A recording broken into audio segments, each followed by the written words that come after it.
going to explain to you the best way of tasting your wine. Now, there's not a wrong way of drinking wine unless you choke. That's not the right way.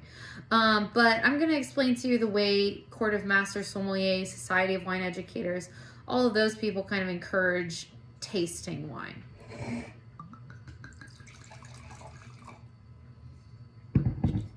So before you taste the wine, you smell the wine. Before you smell the wine, you swirl the wine. We swirl for two reasons, right? Reason number one is because we look super cool. And you fool everyone into thinking you know exactly what you're doing. Just kidding. And reason number two, and the real reason, right? So most people will say we're aerating the wine. What's actually happening here is that you're agitating the surface tension, causing the alcohol to evaporate out of the glass a little bit faster. And as the alcohol leaves the glass, it brings with it all of the phenolic compounds or all of the smells in your glass. Now, the alcohol is leaving the glass at a very slow rate. It would take about 3 days for all of the alcohol to leave, in which point we would have vinegar, and then we'd make some really cool salad dressings. But you can actually see this happening if you look closely, right? These are the legs or the tears. I prefer to call them legs because legs are sexy and tears are sad, but you can call them anything.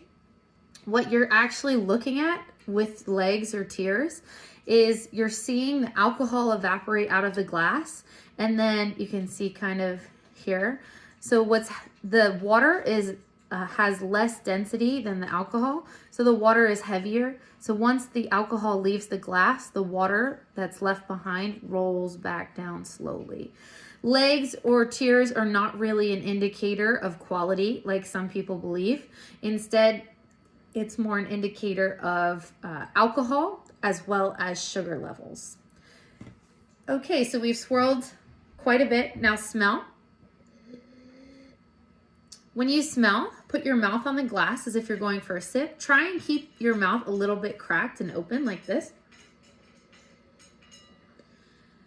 That really helps air kind of circulate through your olfactory system and kind of warm up everything. After you smell, take a sip. Put it all around, swish it all around your mouth like mouthwash. If you can get some air incorporated in there as well, that is very helpful also, kind of like this.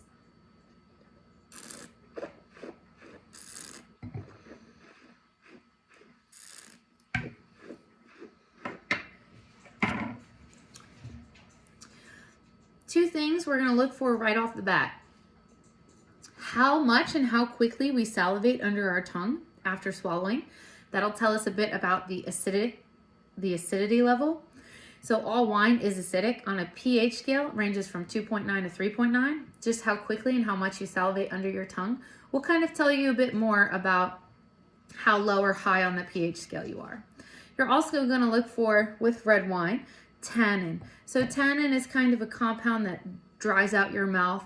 It's an astringency, or we don't like using the word bitterness in wine, but kind of a bitterness.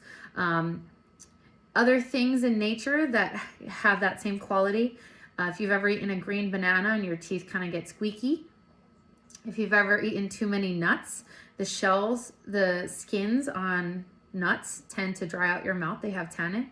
And probably the last thing, which probably more people are familiar with, if you leave a tea bag in hot water for too long and then take a sip of your tea and your mouth dries out immediately, that is because you've oversteeped your tea and allowed too much tannin into the water.